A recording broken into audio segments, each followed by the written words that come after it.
Je vais préparer ma pâte à ravioli. Le rapport, c'est 100 g de farine, un œuf. Donc là, je suis partie sur 300 g de farine. Je fais mon petit puits au milieu. Je vais aller casser mes 3 œufs. Je vais mettre un peu de sel, je bats et je fais ma pâte. Voilà, donc j'ai mis mes 3 œufs au centre avec le sel. Et on commence à mélanger comme ça.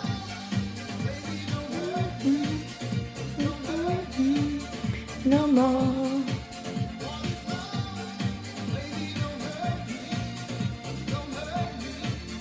No more. Oh, oh, oh, oh. Pardon, faut que j'arrête de chanter en même temps. Et bon, et là on va commencer à rabattre un peu la farine petit à petit. Quand ça commence à avoir cette consistance là, on va retourner sur le plan de travail et on va continuer avec les mains. Ah, ça colle.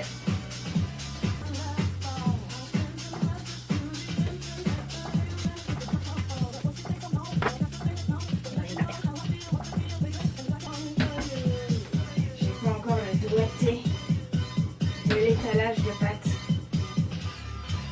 Et voilà, là, la boule, on l'a bien malaxée et on va la laisser reposer. On va la filmer et la laisser reposer au moins pendant une demi-heure. Alors là, je prépare l'intérieur de mes raviolis. Alors il y aura raviolis avec jambon de speck, gorgonzola, un peu de parmesan. On ira mettre aussi un peu de tomates séchées. J'ai oublié de les sortir. Et une autre avec les crevettes et de la burrata. Alors j'ai commencé par émincer mon speck. J'ai mis juste le speck comme ça dans une poêle et que je vais faire griller. À côté, les crevettes, enfin, les belles gambas, elles sont énormes, ont été épluchées.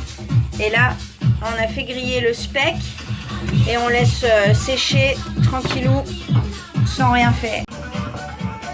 Je coupe les crevettes et j'écrabouille la burrata. J'ai fait 2 préparations pour mes raviolis.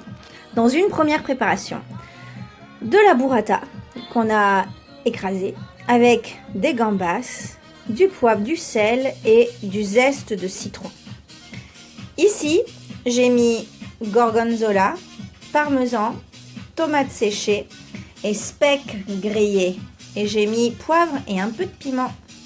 Et les 2 préparations sont mélangées.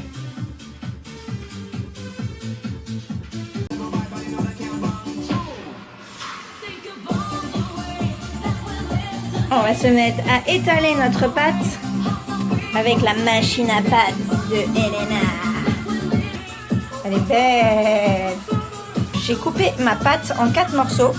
Je prends mon petit bout, je commence à l'étaler un petit peu avec mon rouleau.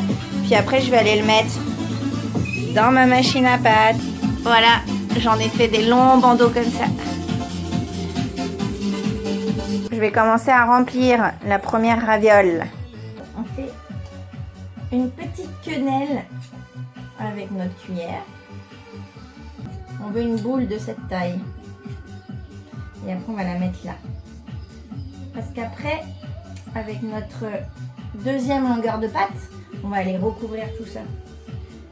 Je pense qu'avec les doigts, ça irait plus vite, mais bon, on n'a pas envie de sentir le fromage. Donc on fait quenelle.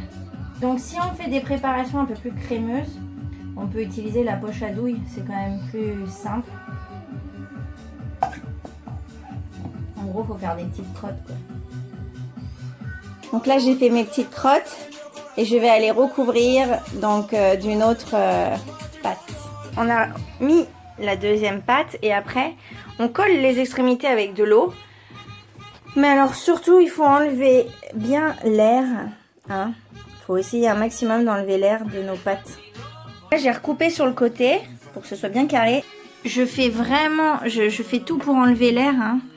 Donc s'il en reste, après vous refaites un petit trou et puis vous rebouchez le trou. Et alors après l'idée c'est autour de faire des petits trucs comme ça pour bien que la pâte elle soit complètement fermée. Et voilà, un beau ravioli. Alors, je mets mon eau à bouillir et en attendant je commence à préparer la sauce avec tomates, beurre, un peu de basilic. Donc donc là, on met nos pâtes à cuire. Pour la sauce, j'ai aussi rajouté un peu d'eau de cuisson et j'ai bien sûr salé et poivré.